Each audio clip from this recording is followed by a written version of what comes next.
welcome to The Boy King. We are in episode 3. When last we left off, we were on our way to Carline, or about to depart for it. The young boy known as Arthur has pulled the sword from the stone after the king from the north, Lot, had just finished winning the Grand Melee tournament. Our knights from Salisbury County have found themselves attached, to Merlin and to the young boy king now. And before we dive into some roleplay there, we're going to go ahead and quickly introduce our players. We will start with Thomas. Hello, my name is Thomas, and tonight I will be playing Sir Helen. She is very recently knighted and already famously loyal to the new king, something that I'm sure won't get her in trouble in the interceding weeks and months. And we'll go to Mark. Hello, my name is Mark, aka The Gets Meow, and today I'm here to play Sir Lucius de Idmiston, the young lord of Idmiston. And he's here to help survive whatever the fuck's going on here and meet this new boy king, as it were, seeing if he's truly a man worth following or a man to use to pull himself further up the rankings and earn some more titles. All right. We will go next to Liam. Hi everybody, I'm Liam. I am playing Sir Jaren the Lesser of Durnford. Very excited to see what's going on because I'm not sure if Jaren totally understands the preceding events, but he's here for it. Either way. Apparently, Liam's getting his old character's head buzzing going on. We will cut over to Zack. Hello, I'm Zack. I'll be playing Sir Hugon, the heir to Newton Manor, and a guy who's trying to figure out how to run a manor, who to follow, because this new king that we got, I don't know, pulling a sword out of the stone, I guess that qualifies. We'll see, I suppose. Okay. Well, and lastly, Drew. Hi everybody, I'm Drew. Tonight I will resume my role as Sir Kay, the Boy King's older brother. The royal procession is on its way all the way to Gales, heading to the city of Carline, where Arthur will be named by the Archbishop as High King of Britain. We're going to start with Jaren the Lesser and Sir Hugon, as the two happen to be riding beside each other. Before we dive in, this is kind of what the royal procession looks like. Imagine hundreds of knights and hundreds of servants, hundreds of squires and hundreds of pages, all in this procession, not to mention the clergy that's present with the Archbishop Dubricus and his own knights. This is a very big, almost like, if it wasn't more like a parade, it'd probably feel a bit more like an army marching to battle, right? And that's how we're moving. The road they're choosing to travel through, it involves a city that many of you've heard about from your parents, St. Albans. Totally a great city full of nothing but, wonderful moments and no tragedies at all. Definitely not the grand murdering of most of the Lords of Logres, including the poisoning of King Uther. So, nevertheless, you pass through Albans and you continue on through Riddichin, and you'll be continuing on through Gentian from there. We'll pick up in Riddichin on the road. The Sir Jaren and Hugon happen to be riding beside each other. I think Hugon will ride up. He rides a large horse, for he's a large fellow, both in height and in width. He's a meaty guy. He'll ride up and give a smile. Sir Jaren, it's good to see you. Good to see you. This procession is quite long. There's a lot of people to talk to. Yeah, I have to admit, I suppose High King is a reasonable cause to have such a turnout, but I suppose I feel like I'm missing something. I think the kid's neat, but why do you think this matters so much. Well, Hugon takes a deep breath and blinks a few times. He's not entirely convinced of this whole thing himself, and it's kind of clear on his face. He's comfortable with Sir Jaren to speak openly. I think that it's an attempt at something that we sorely need, which is unity. Especially in this time when Logris is literally surrounded on all sides by enemies. Right. But I'm all for this new king, but I'm a little surprised that even knights like Leo de Grance... Well, I don't see what's so special about him. I mean, the heir of Pendragon's important, but Uther himself wasn't even... Is it just his connection to Aurelius? That line? Sir, I've heard many good things and many bad things. He did unite, or at least forcibly unite, quite the Logris in its time. It was working, pushing back the Saxons, who at that point didn't claim so much of our island. Now, I think people want that again. Safety, prosperity. Right now we have very little safety, and it's putting hope into someone when perhaps they haven't earned it yet, but maybe it's not about earning it. I think he's very brave. I mean, say what you will about choice and duty, but I don't think I'd want to be king for the whole world. I mean, look at how many people are looking at him. Can you imagine going from squire to that? Honestly, no, but I don't think he has a choice either. From what I could tell, he was what? A squire? From maybe a nice family, but no one of grand importance. And now everyone's looking up to him. He drew the sword on accident. It seemed like he was looking for one I heard whispers about. There's no such things as accidents. But I see what you mean. I also don't think that it's true that he didn't have a choice. We all have choices. I mean, Merlin is an example, right, of somebody who's had duty but has made some very bold choices in the past. Most of them were before my time, earnestly, but he's here now. True. That's one mystery I'm still trying to puzzle out, the Merlin. And there's another one now. And Hugon gives a glance for a second, pausing. Jaren, when your father has made a particular choice. I don't even know that is my father. I mean, Did you know him? I know he was really close with your family, but I have to admit, I sometimes have difficulty picturing his face these days, and... I mean, that guy's got both hands, so...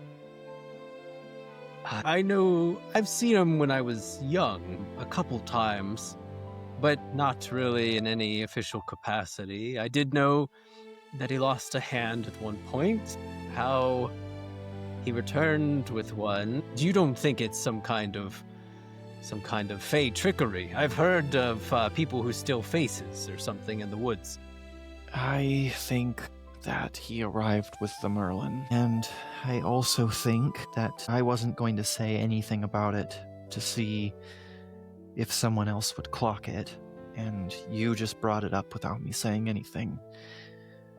I don't think that's a coincidence. Your father was an important person to everyone of Logris at one point, quite involved in politics. My mother spoke to me a bit about it, and Hugon stops there specifically. And it was mentioned that he was familiar with my uncle, and my uncle, wherever he is now, is off forsaking his family to do some kinds of gallivanting or whatever he's doing. I don't know. But At least you knew he's alive. Whoa, where did that come from? I don't think I don't think Hugon knows he's alive. Not exactly. So he kind of screws up his face. I'm not sure where he's at. All I know is that he left our family when we are in most dire need. And I can't help to feel that Sir Perrin has done the same. There has to be a good explanation, right? If there was a good explanation, I think it would have already been offered. Don't you? Possibly. If we were meant to hear the words, have you not spoken to him? I'm not sure I even want to speak to him. The memories I have of my father, he wasn't always here. I was young, so maybe it's just the heat of the day that's warping it, but I remember him always being busy with something else. Taught me to be a good boy, be kind. I'm proud of that. I'm grateful for it. I can't picture a world where it makes what he did okay. And I'm not sure it's wise for me. I'm not sure it's wise for me to listen right now. I don't think it's safe for him to try to explain it to me right now. But he'd have to try in the first place to get there, and, well, you and I are talking about it. Not he and I, so... I suppose. I can't even imagine what you must be thinking about him. It's not normal, the situation. But there will be a day when we will need to talk about it. Our new king is trying to unite us. But that doesn't mean anything if our manors, our houses, our families are not united. Or at least understanding. But it doesn't have to happen today. I'm here. Things that are important to me lie in Salisbury, with our Earl, and in Logris with our new king. And with you and our other friends. Whoever the man that knighted Arthur is, it has no bearing on that. I think Hugon he nods a bit solemnly in contemplation as they ride. Is that a good point? Good for me. Yeah. Okay. We will cut over to Sir Lucius. Lucius, I will get you to do a recognize roll. You can add a +5 to this one because of the circumstances. Recognize +5. While dealing with not as many skills. Right? It's not a sea of them. Let's wait till you try real BRP like Call of Cthulhu and you have like 45 skills on your list. Exactly. That's a 12 and a 15. Okay. You recognize as you're kind of riding along, this is probably day 2 into riding. You recognize that you're riding beside Sir Kay. Sir Kay is someone you weren't aware of prior, but right now you recognize that he placed really well in the battle, in the Grand Melee, and he also is the foster brother of Arthur. Sir Lucius is recognized he's riding beside Sir Kay, the foster brother of King Arthur, and we're going to pick up with a scene there. Whether or not you have lots of small talk to have with one another, you're riding for hours, so it doesn't matter, and we'll just come up with that. So this, we'll maybe kick in there, Lucius. What does this look like, Mark? Since you're one of the players, as you go to interact. Lucius is riding alongside Sir Kay and kind of takes a moment to realize that Sir Kay is the foster brother of Arthur.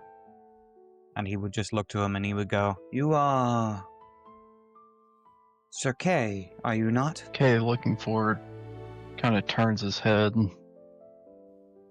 and straightens his neck out a bit. Yes, and who might you be? I'm sorry, I don't believe we've met. I am Sir Lucius of Idmiston, son of, well, former Earl Florence of Ascalon. Drew, roll me a d20 real quick. Let's see. You want see to what roll you're- that for me? I'm Yes, keeping yeah. everything else closed. I gotcha. Botch it. Who even are you? I don't Okay, know Mike who said you it. are. know who I am. Know who you are. Yeah. All right, let's make a recognize roll. That's a make a pizza. Super fail. Yeah, you've never heard of. Well, you've heard of Sir Florence. He must be someone from somewhere foreign or something. He's not from Logres proper, as far as you know. Yeah. He'll just look to Sir Lucius, and his tongue goes across his lips, and there's a slight hesitation in his jaw.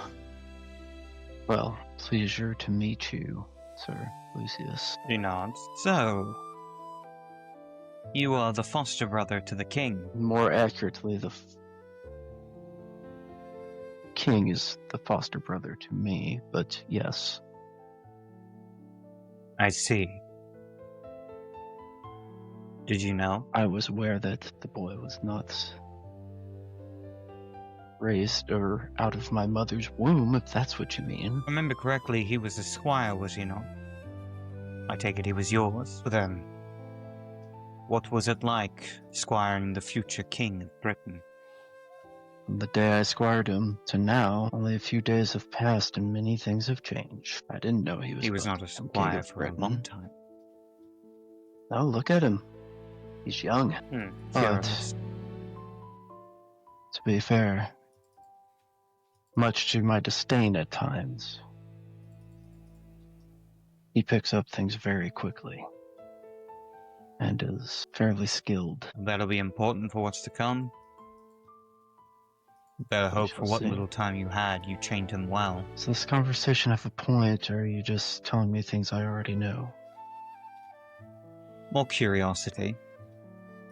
My father also squired a prince.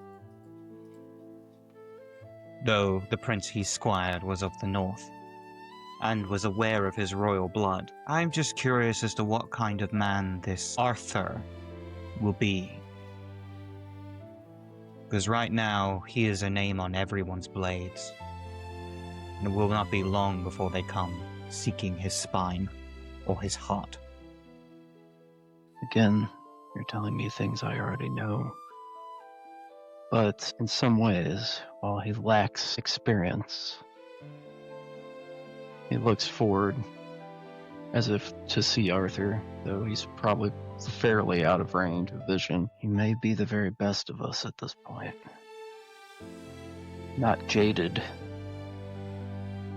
and actually cares and is concerned about the rest of us, and in a positive way. Maybe, but you I would can't just beat ask- reality. It's true, but remember, we're all knights here. We have sworn oaths. We didn't make the rules, Lucius, but it's on our honor to do the job we agreed to do. Yes, loyalty and all that. At that Otherwise, why- point, go ahead. Otherwise, why would you be here? And at that point,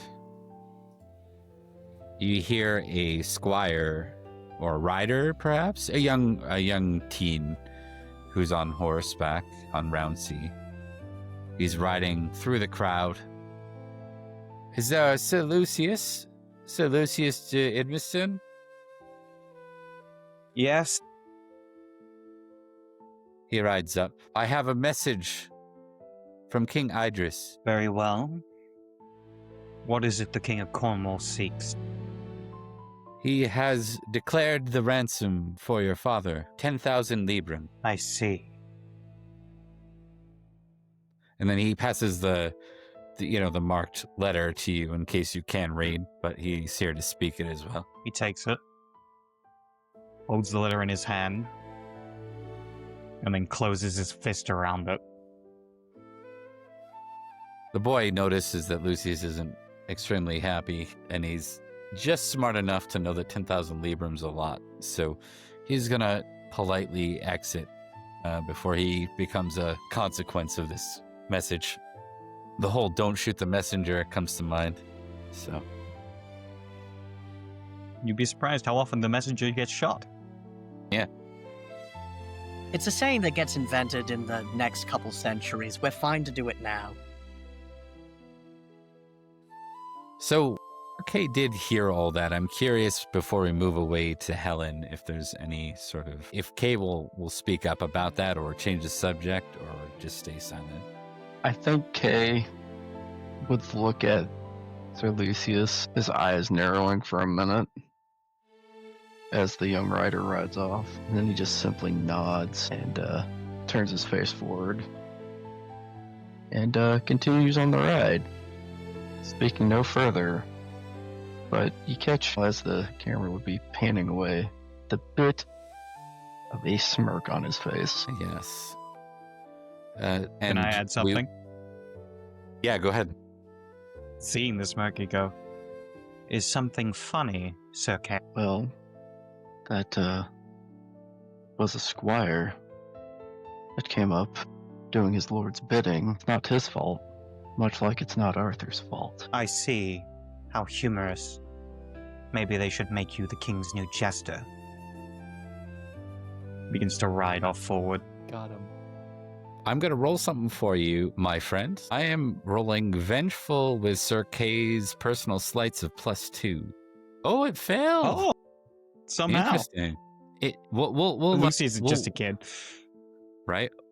Well, we'll 18. roll we'll roll his forgiving -2 because it's only fair and see. Okay, so you didn't pass forgiving either. So I think it's just like you didn't take it as something that you need to remember forever. You're just like, yeah. I'm in the middle of the stream, I'm afraid. Yeah. Sorry. And then someone talks about a stream for some strange reason as you I'm so bypass. sorry. I thought I was muted. No. Helen is Walking across right by the the stream. Get out of the river way. comes by. Is that the code? Crossing Yeah, a is that the bridge. code phrase? Is that the one? I'm so sorry. I really did think I was muted. It's all good, buddy. You're pretty good about muting normally. It happens. It's fine. We'll cut away from that scene now. Thomas, why don't you roll me a D? I did mute myself that time. 4. I am actually in a stream. I am in the stream that follows river the stream. road. The river. Yeah. River. And I'm Riverside. so that's true. So you actually get an opportunity to speak with Arthur. Just so happens that you end up in a position where he's stopped and his retinue have kind of slowed. He's coming back from the forest after having relieved himself, and he's getting back on his horse, and you just happen to be in the vicinity. And as he starts again, you ride beside someone that's much closer to your age than most of the other knights that you ride by. Indeed. I think she will, not recklessly, but boldly, she will call out, Your Majesty. He seems like, you can tell that he's not used to hearing that. So he's like, right, yes, it's me. He doesn't say that, but that's his physical response. Good day, sir. No, Dame? Dame Helen, indeed. When first we formally met, we were both squires, and I was not looking where I should be going with other things on my mind, and I ran into you rather headfirst while wearing quite a lot of armor. You did? Yes, the fact that you don't remember is excellent, unless I really did run into you quite hard. In that case, I apologize. I wanted to speak to you for 2 reasons. The first, though I serve my liege lord, Earl Robert, to offer you my blade in the days and nights to come, and for the second, to beg your forgiveness for running into you at significant speed while wearing armor. That was not my finest moment, and I would apologize to you even if you were not the future High King of Logres.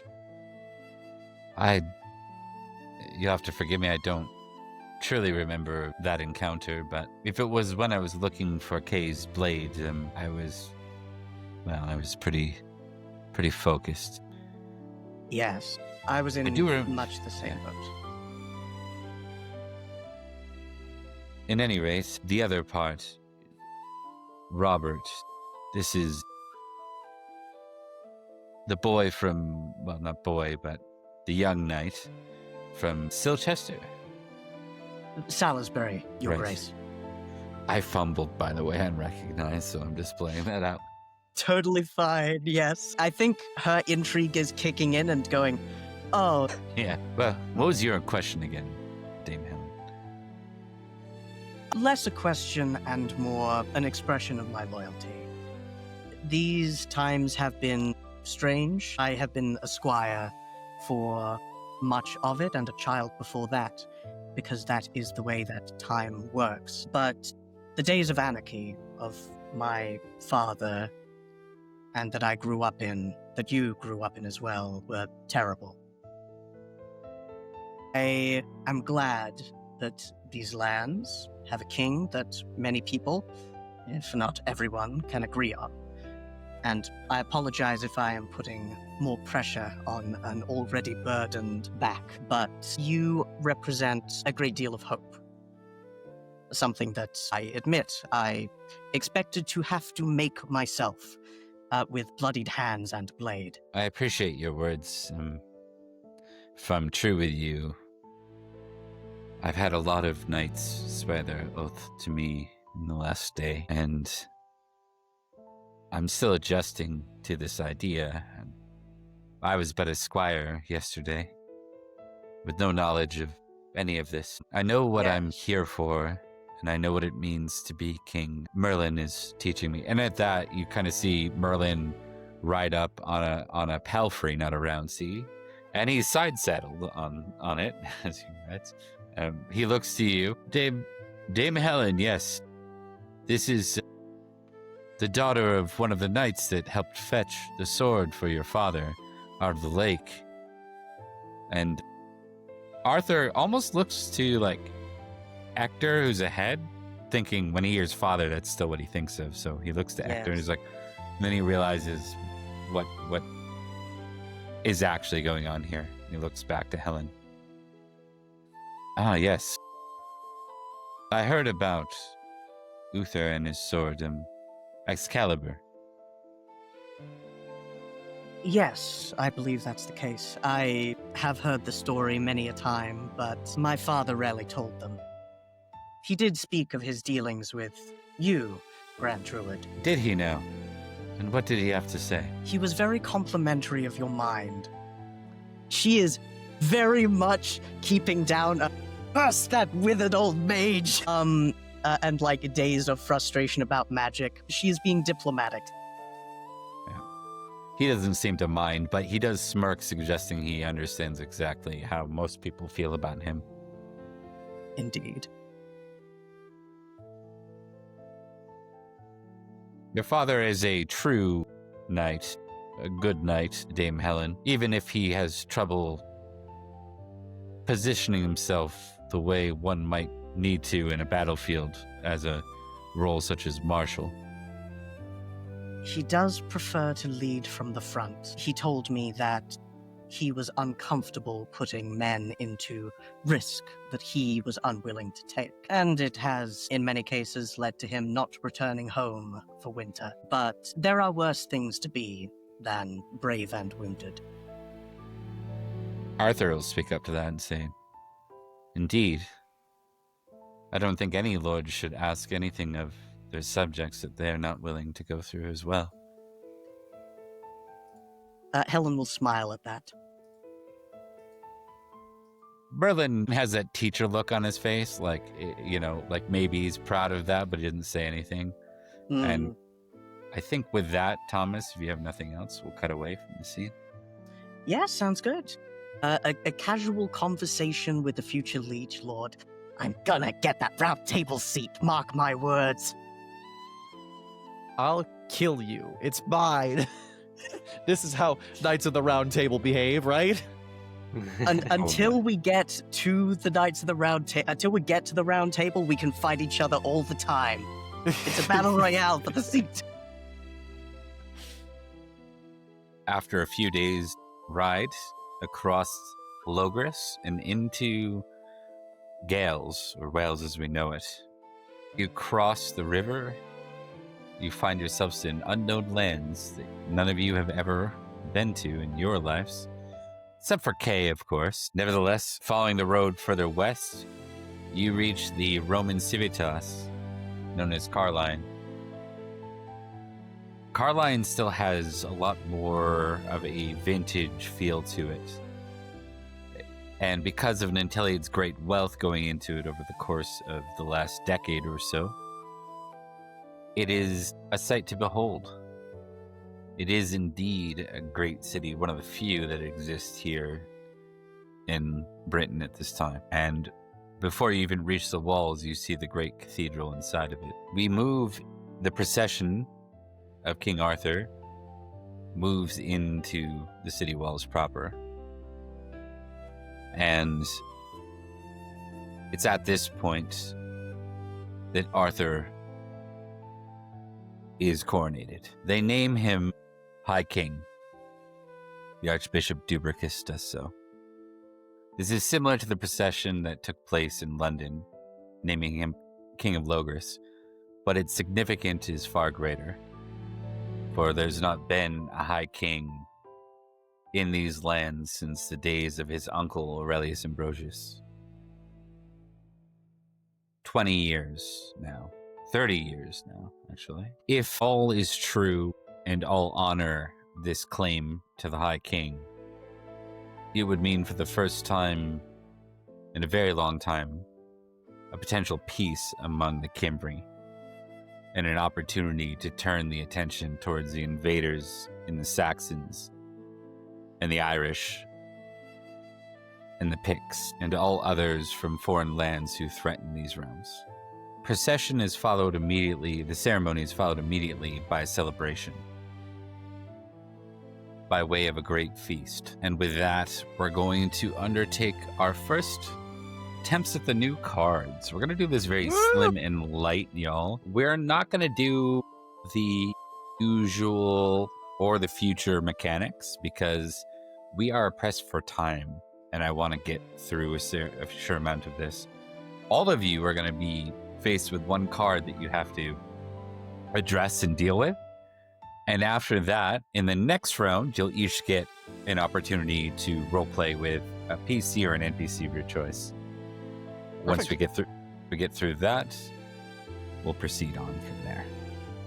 Any questions about the structure? No, sir. All is good.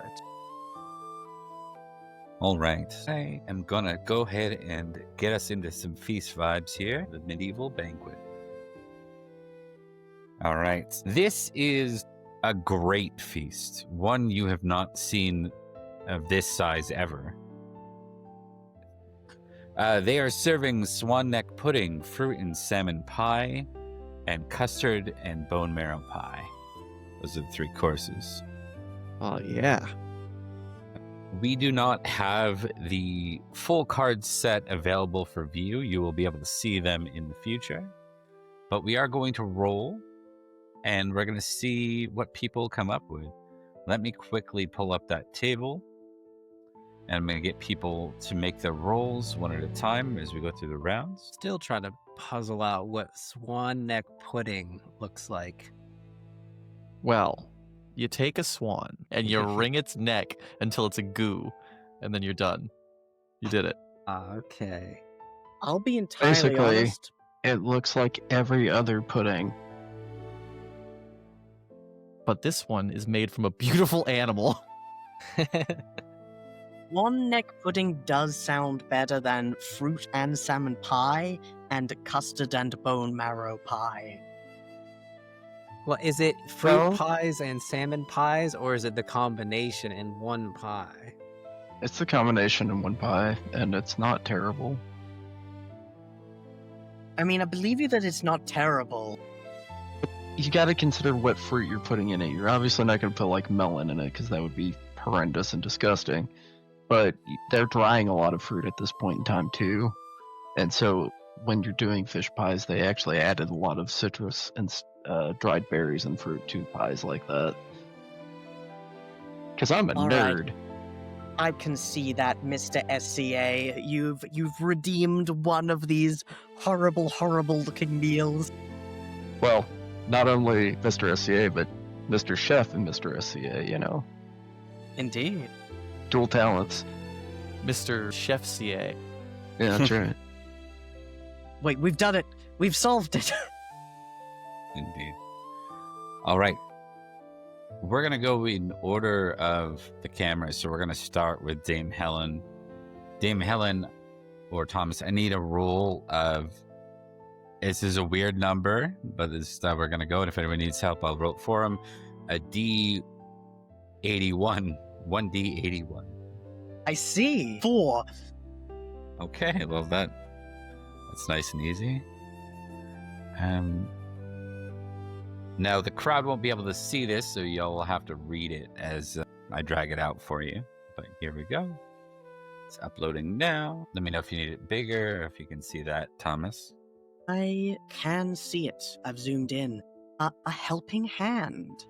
A serving girl asks for assistance on taking care of a drunken knight. I roll generous versus selfish. If generous succeeds, I miss the next feast round. The knight remembers me my kindness when he wakes, get glory and geniality. And if selfish succeeds, I decline. The knight embarrasses himself and drunkenly blames the serving girl. I would love to roll generous and All right. try my goddamn best. And so this would be less of a decision if you were famous in one. Like if you were 16 selfish, Yeah. you would have to roll selfish first. But since you're not famous in either, you get to choose. Love to roll generous first. Let's put my best foot forward. I succeed. All right. So you miss Indeed. the next feast round. I'm fine with that because I'm helping. This is what Helen likes to do. Yeah. Okay, I got it. So you miss the feast round as the next one as you go to assist her. What does this look like? What do you think this looks like? I think very much someone is looking quite distressed as someone quite a bit too old to be partying so hard, perhaps very grateful to have a High King again, is mumbling a lot in a very thick, like Silchester or Salisbury accent, which is hard to listen to in Kimry. She's looking nervous. I think Helen is going to come over, larger than the knight, who is maybe 3 times her age, and is going to lift him up and go, "Here we go, let's get you back to the table, sir." His name's like Kai Fulch or something like that too. So if that helps at all. Right. I remember you. You're one of the most racist people in the... Oh wow, he hates those Saxons. That's not a terrible trait. Hey, so do I, some of them. There you go. So you managed to... I imagine you're missing the round because you're actually leaving the ceremony, right? To assist her? This guy's definitely... He's a little too drunk to be here and not make a fool of himself. I think there's probably a moment where he says, then tries to leave and falls over, and she will pick him up and walk him out the door to his quarters. So this is the guy from Hot Fuzz or whatever? Is that what we got? It's someone from Somerset? Exactly.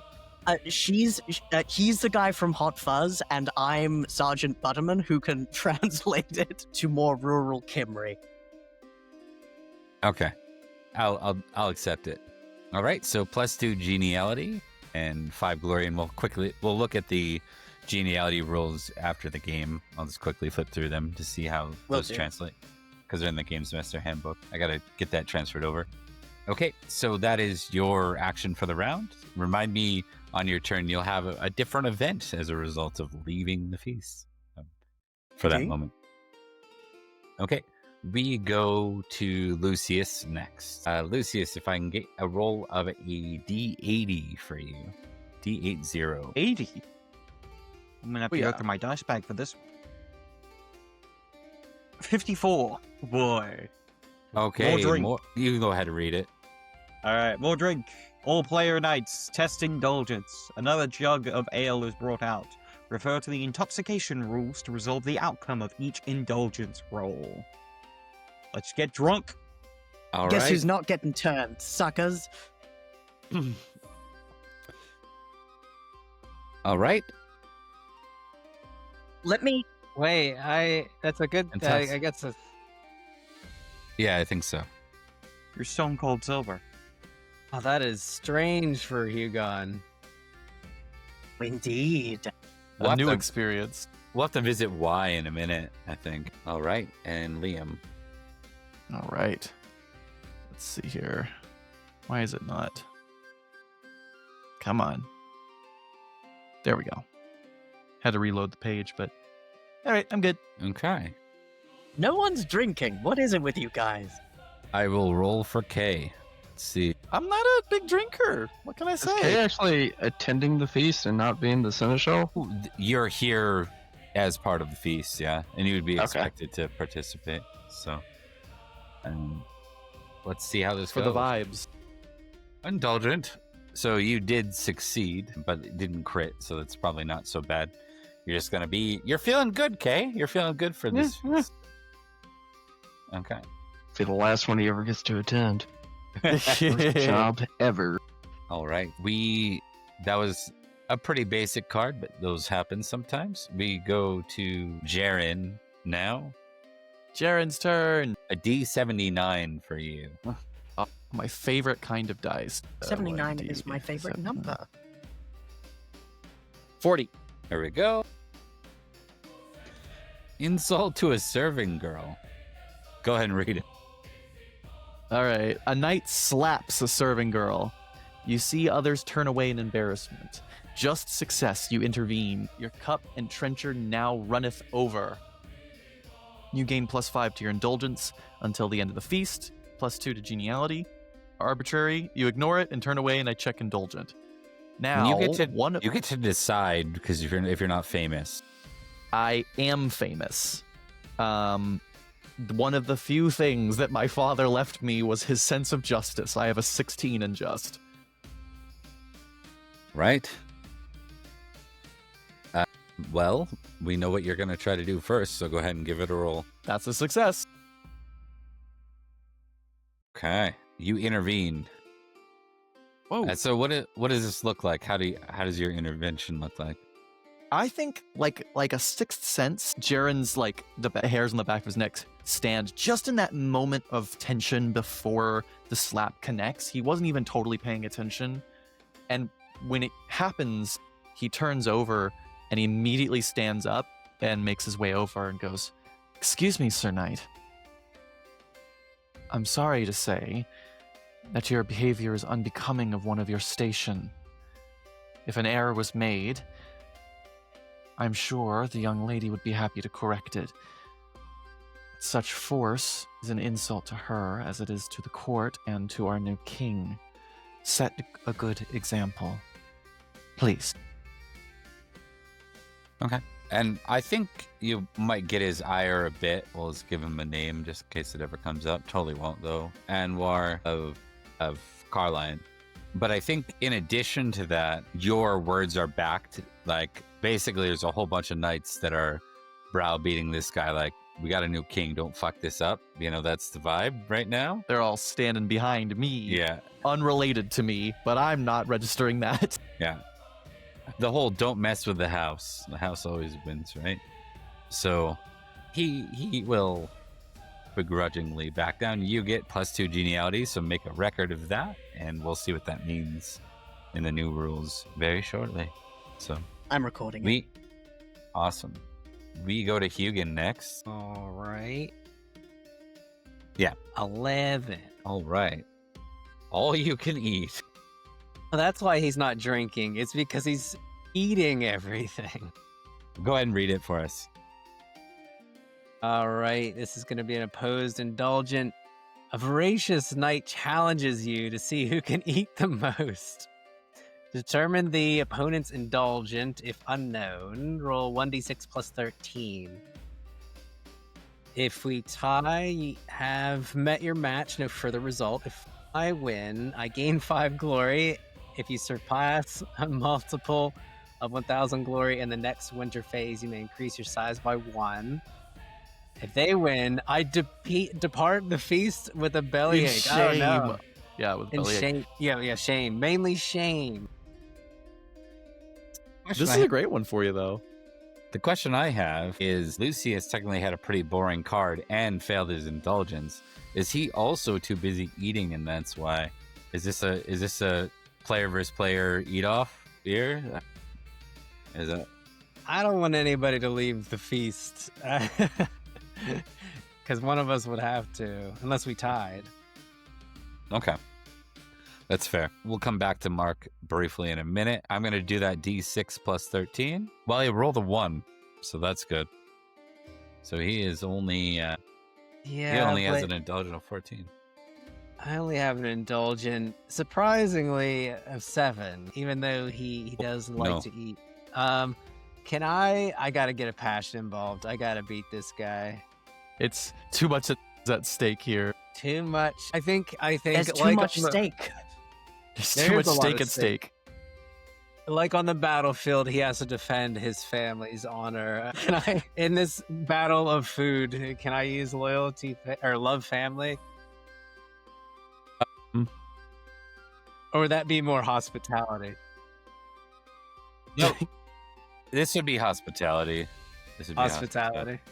Jaren picking a fight with another knight. 'Cause like, dude, you're gonna ruin the hot dog eating contest. We gotta. How many you're salmon gonna- pies can you possibly eat? Cool. Success. You can tick hospitality, and then we see where we go. All right, plus 5 to indulgent. I'm glad that I'm getting bonuses to my indulgent. Hey, you would have succeeded anyway.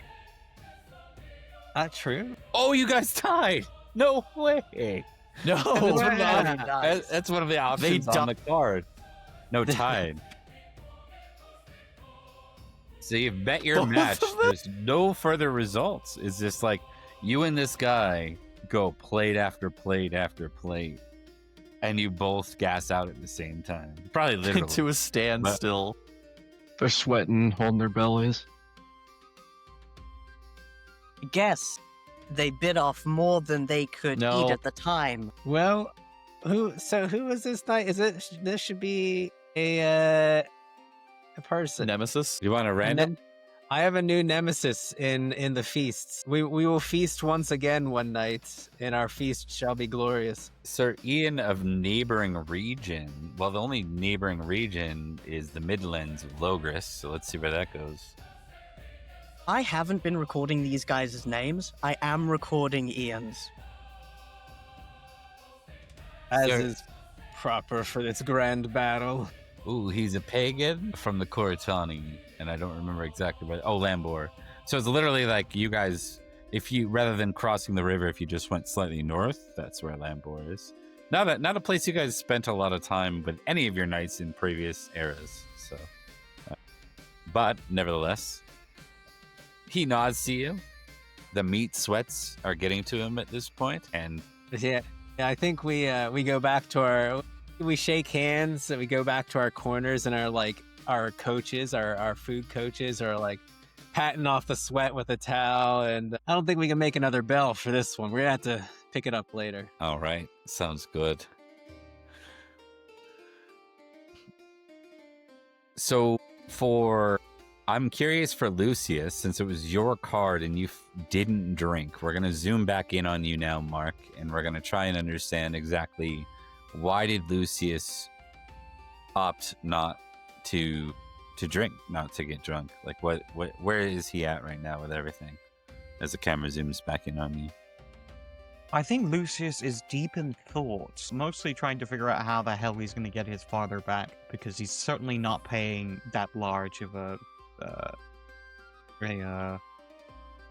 ransom. mostly because he doesn't have the money. So it's probably going to have to be through warfare. So he's currently trying to like put together what allies he has, who said they'll help him out, and he's just very unhappy with the whole situation. So he's just not having Don't worry, a good time. you've got Durnford Manor. Yep. Continue. And that's it. Yeah. 3 manors versus the King of Cornwall, and go. We've got this. I think Lucius would be too intelligent. Like, you have a pretty good intrigue, right? Yeah.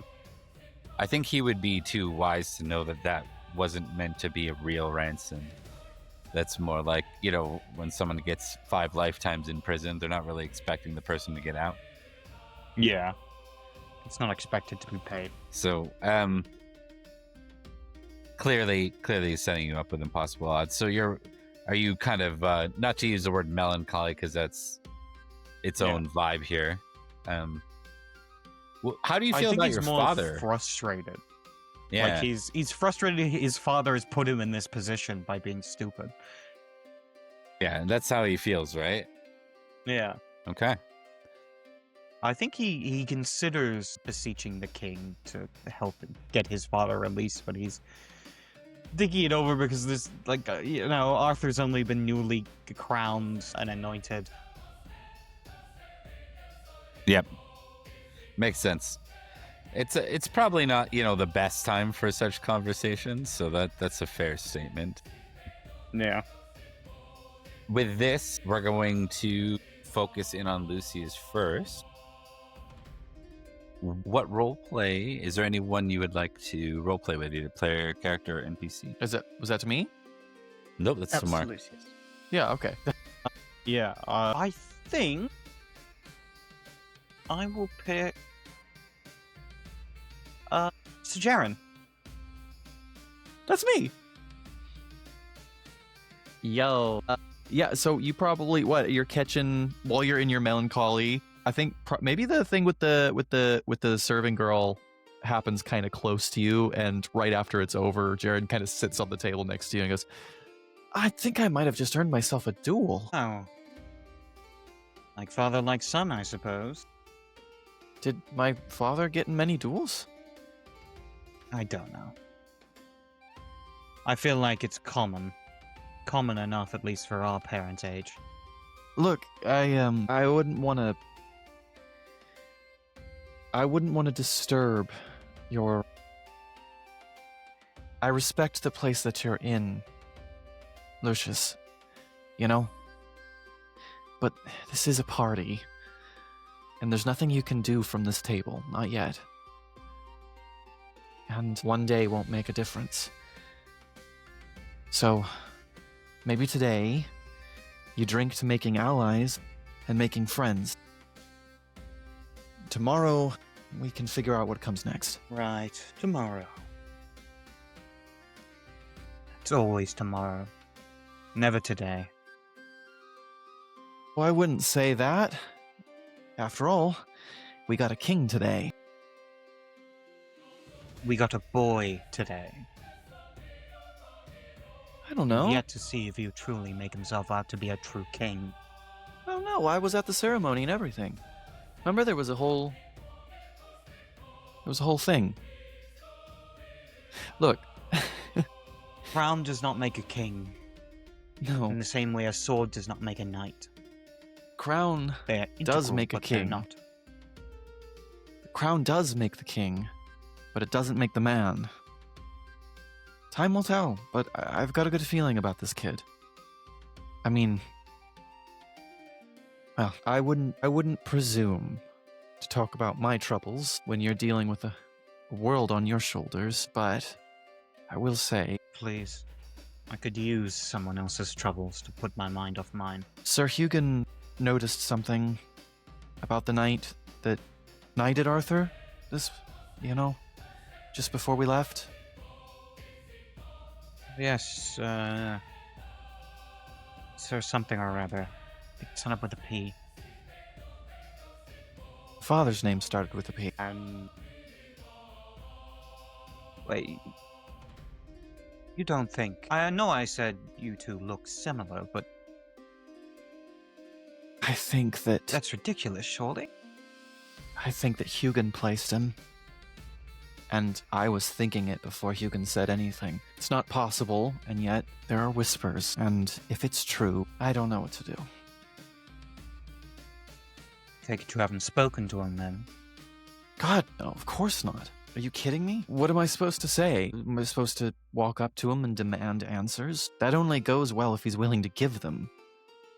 And if he is willing to give them, what do we do next? What answers could possibly satisfy me?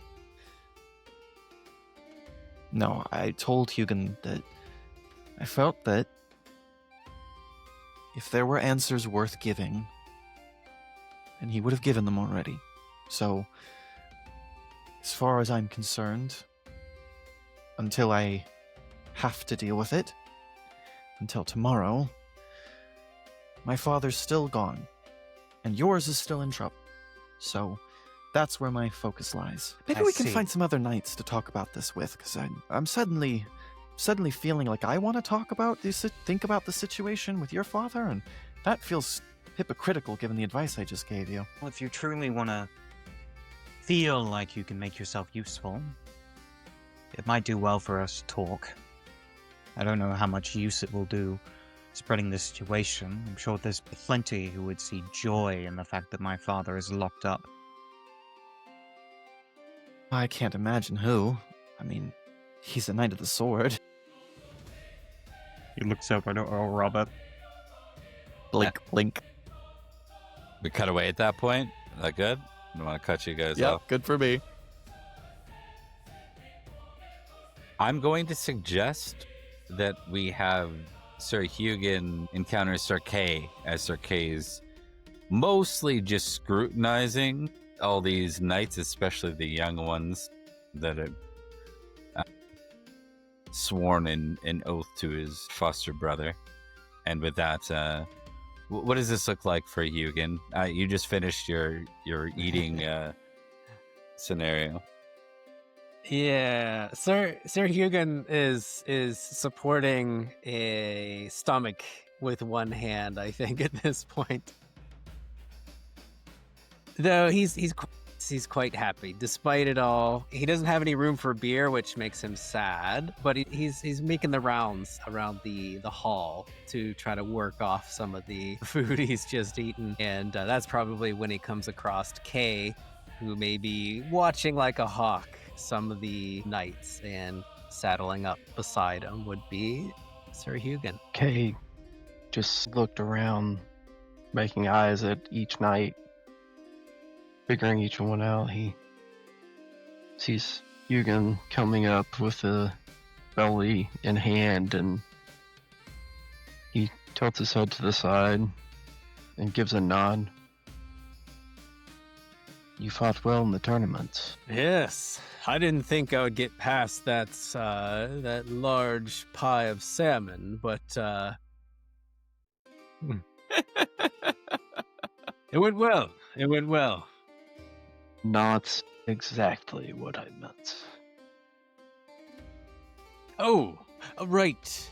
That's right. The tournament. We did fight well. You especially well. I know we haven't really met, not properly. We may have walked by each other on the before the tournament, but we were some of the last of Logris there. It's a proud moment, I think.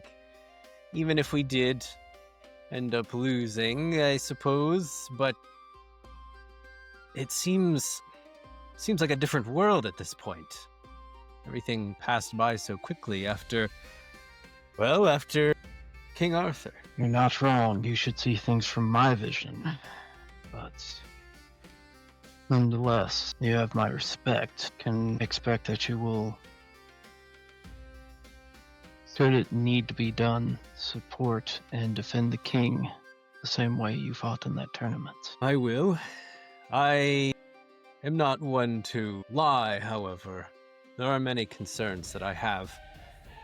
This isn't very precedented in the ways that I know of the history books. Swords and stones, I mean, I understand a child of Uther Pendragon, the previous king, but how we went about it has people are talking, and I can't say that I don't have the same concerns. Well, Sir Hugon, I've had time to think on that. Just a day ago, 2 days ago, 3 days ago, the king was my squire.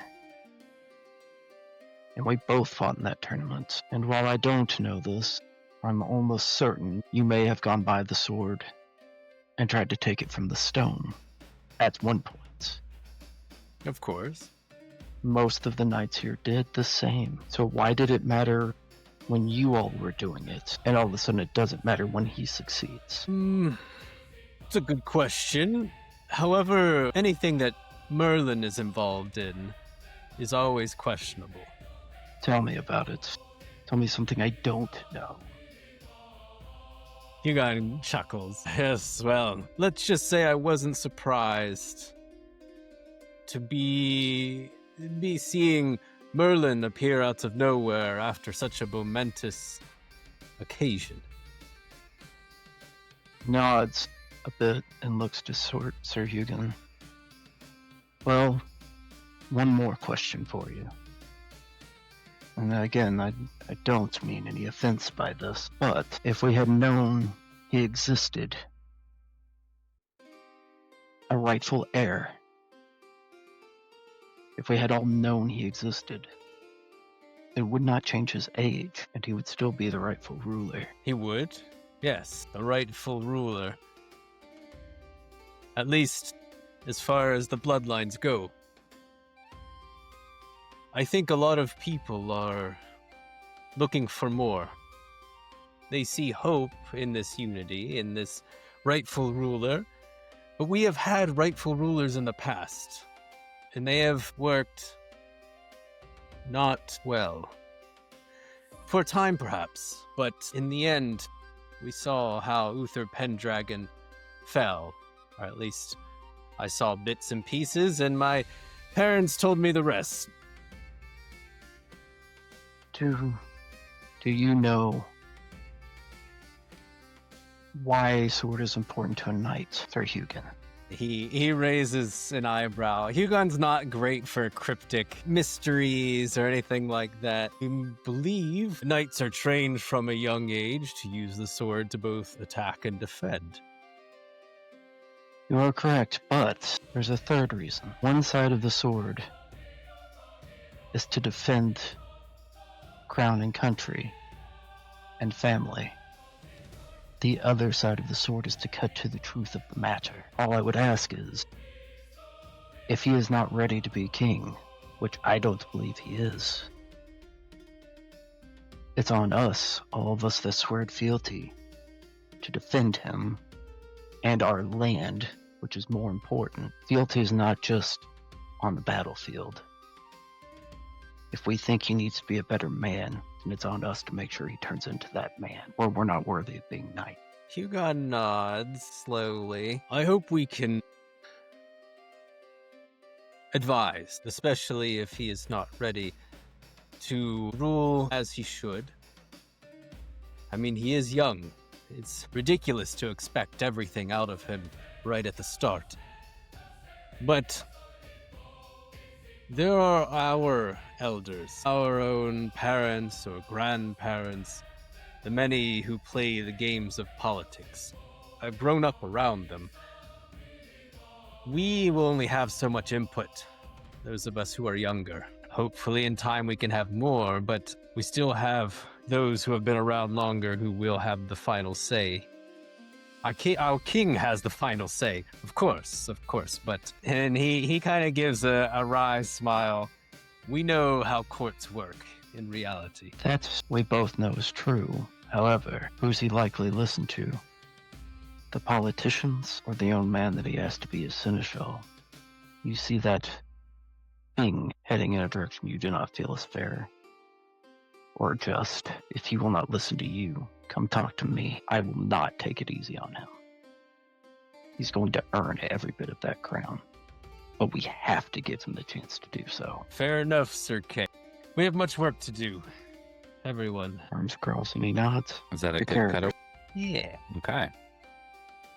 We cut to Dame Helen, who has. Sure. Ugh. This is what my wife says too, and my mistress. I'm sure. Here goes. You help him into his room, and you go back out into the hall, and you're kind of wandering by the windows that overlook the city proper. Of course, you're up on the second story. You look out and you see, well, let's see what you see. I will accept an awareness roll or a recognize roll. Both are not fantastic. Once again, I am 60. Let's roll awareness and hope I get lucky. I do. But that is a success. 2 over 9. You're walking by the windows and you look out at the walls, and beyond them, you see banners. 6 great banners, in fact. Now, You recognize one quite obviously because you fought against it.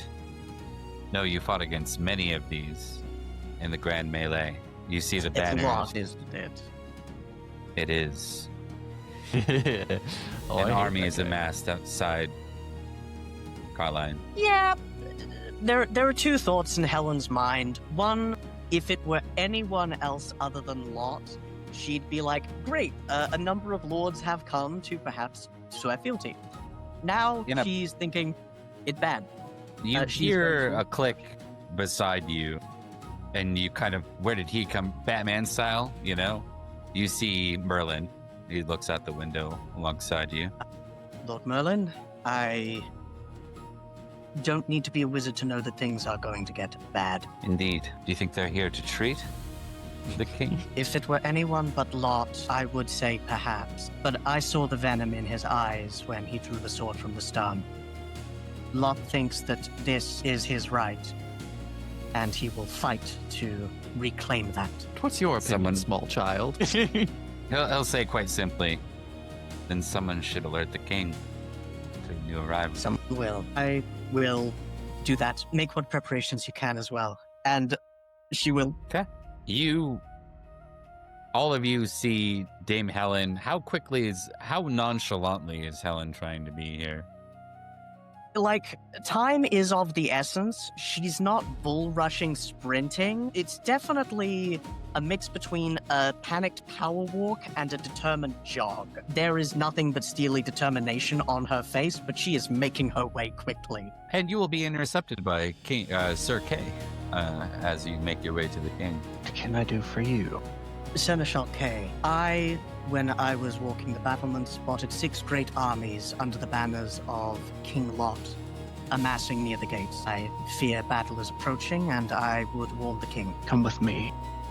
And he will allow Dame Helen to step in front of him and walk towards the king, right behind her. Arthur, for just a minute, was interacting with a dame his age. You gotta understand, this is a 16-year-old boy who's never had any attention, and now he is the life of the party. And he just allowed himself for the first time to like smile and laugh and maybe even have his first few sips of wine. And then his brother, like a looming cloud, approaches with Dame Helen, who is quite tall, and he sort of just realizes that there's a shadow cast over him as he looks up, and then he stands. Excuse me, he says to the dame, and as he turns to the 2 of you. Your Majesty, there's bad news.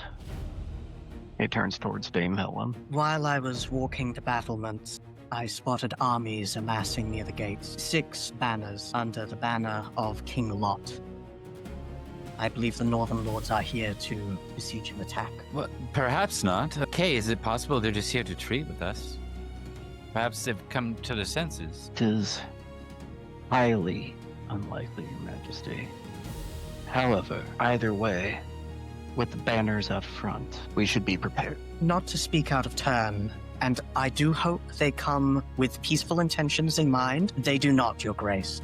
They are readying for a battle. The Merlin himself asked me to alert you of this. You If you- see all the color go out of his face. This is not necessarily fear, at least not in a sense of mortality. It's this realization that what was just a really good moment is probably about to turn into one of the worst things he's ever experienced. We've all been there. I just want to say, he is his father's son in the interest of the opposite sex instead of working, and I am my father's daughter in that I love killing the mood. And It would be proper for you to request that your men and women prepare to defend and to send a messenger or herald to see what it is exactly they wish. point somewhere as more people start to tune into this, we see Merlin arrive on the scene beside those who are close. Perhaps Jaren, Lucius, and Hugin, you've all managed to catch wind of this situation as there's some kind of tension that's sort of like an ambulance scene where everyone just flocks to it, gravitates to it naturally. That's what's becoming here. Merlin steps forward. Sorry, go ahead. What? You're good. Go ahead. No. I've decided against it. We're good. At that point, Merlin hears the last words of Kay, and he puts a hand on Arthur's shoulder. Perhaps one that draws suspicion from Kay, who's not quite certain about this old man at this point. He says, "Your father once trusted the Knights of the Sword. Perhaps their heirs could be the ones to assist you in this parley." The 16-year-old knight who was knighted truly about a week ago raises a brow but stands up straighter, like, I'm ready for the opportunity, but... Yeah, I think Arthur gives the same look. He's like Hugin, I guess Jaren and Lucius are close, but Jaren and Lucius and Hugin are all young knights, and Helen is a super young knight.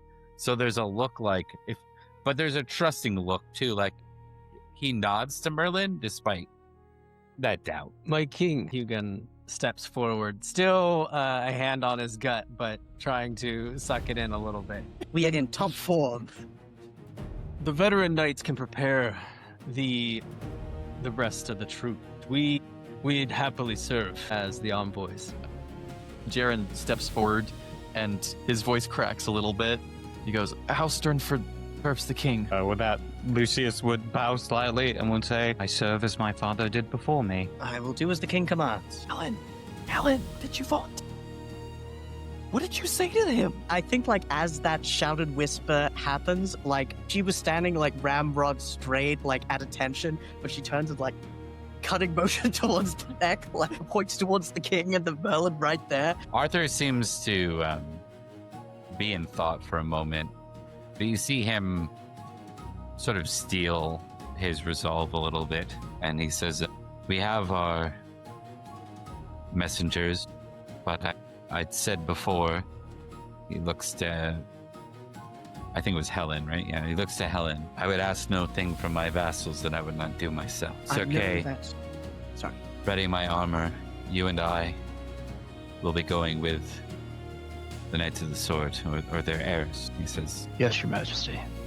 And with that, he turns and he kind of looks over his shoulder real quick and kind of mouths to his younger brother to make sure to instruct the rest of his troops as he's walking away to go get Arthur's armor prepared. That Arthur turns to address the entire audience. "An army has formed at the walls of Carlisle and Usk. These are not our friends. They're those who would reject my position as High King that the Supreme Collegium has enacted. As such, we will treat with the armies, but it may very well be war." There is a mix in the crowd. Some hesitate, but some haven't had a good, right, and proper war in some time, and they're feeling it. Virgil, and so Virgil's there part are of that cheers. group. Yeah, there are cheers as well. And with that, we come to a close. All right, we are going to quickly do some outros, and then we'll call our quits. Thank you, Tech, for holding out for us this long. I really appreciate it. the real MVP this last hour. But we'll go to Thomas first here with the outros. Anything you want to add, friend? Absolutely. I've been Thomas, and I have been playing Dame Helen. Happy to serve in a new age of chivalry. And I just want to say, while I do appreciate that the tech did hold out, thanking it for not dying is sort of like thanking a crazed man with a machete for not hacking your limbs off. It's what it's supposed to be doing. But yes, I exist here, and I exist in other places as well, specifically on the Cat's Meow channel, which will be mentioned later as a member of the group of the Papal Conspiracy, happening this very day, but 7 hours ago?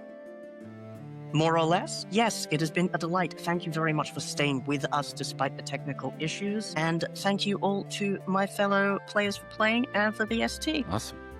Mark. Oh, I'm sorry. I didn't see you there. I was just checking out our handy-dandy Discord. By the way, did you know we have a Discord? Come check us out.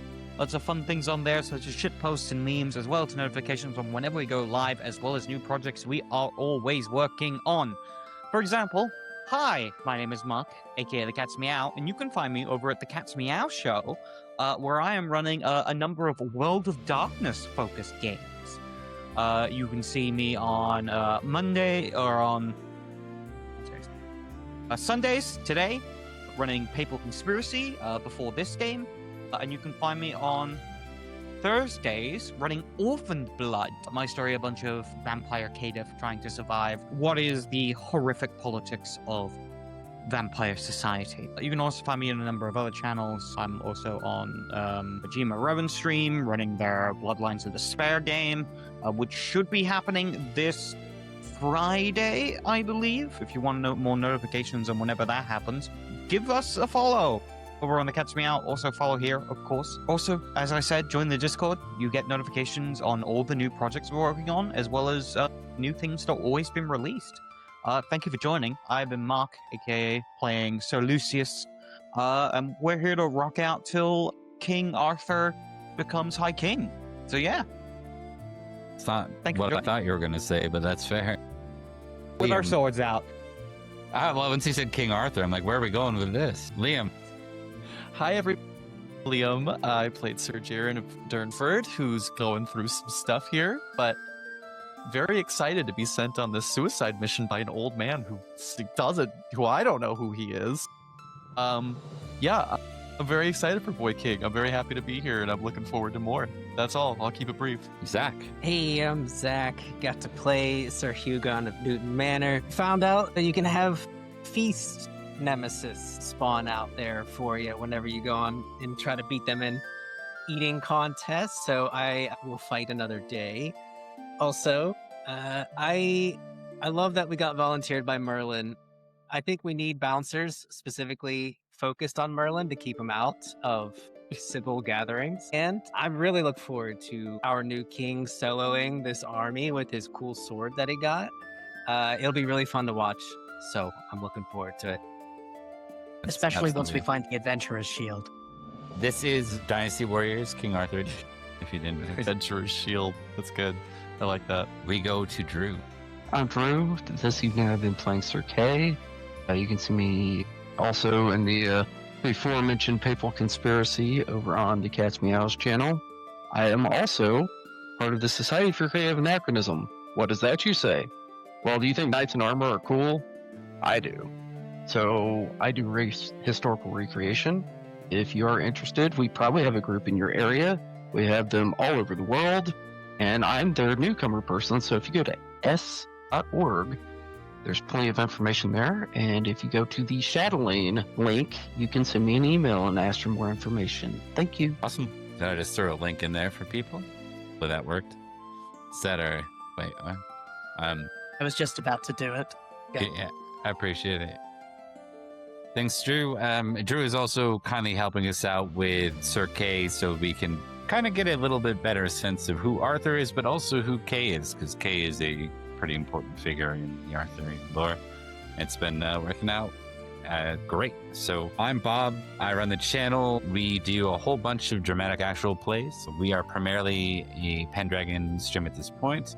We do 2 games that are connected. We have Boy King on Sundays that you just watched, and we have The Land and the King on Tuesdays, which kind of shows the behind the scenes view of religion and magic and fairy, the parts that are a little less obvious to our Salisbury Knights. We have on Fridays a new series that's replacing what was Nintelia's Legacy, and that is a Hyborian Conan style romp of lots of action and murder, but set in the mythical age of World of Darkness. So we'll see what that looks like. It's all experimental, but so far so good. Pretty happy with what we put together. They're all going to start as slaves on the same chain gang. So we're going to see them break out and have to fight through the witherlands of nothing. Should be a good start. And then on Saturdays, for the next 3 Saturdays, we have Days of Darkness, which is a Dark Ages vampire dramatic play. We have Mark and Zack from here that are participating in that, along with Ree from Mortal Roles and Emelind. Actually, I don't think I've shouted out Emelind yet, so let me do that. So Emelind will be joining us. She has done Love Bites as well as a few other actual plays, and she is a regular streamer and kind of an influencer in the World of Darkness space. So feel free to check her out. That will be taking place this upcoming Saturday as well as the 2 Saturdays after. Finally, one more announcement. It's been mentioned before. We have Paula Deming coming in to run Call of Cthulhu for us. That will be Cyberbro, Rebecca, and I who will be participating in that. And that'll be a 2-parter. Paula is known across a lot of the popular actual play sphere. You can see her as a guest on Graveyards of Arkham by Chaosium. You can see her in a lot of Glass Cannon Networks work. And so, yeah, give her a check out if you want. She'll be joining us. That'll start in December on Wednesdays. And that is everything I have. Thanks so much for watching. We are back next week with the Battle of Carlisle. For those that are in the US, a happy Turkey Day. And we'll see you after that. Gobble.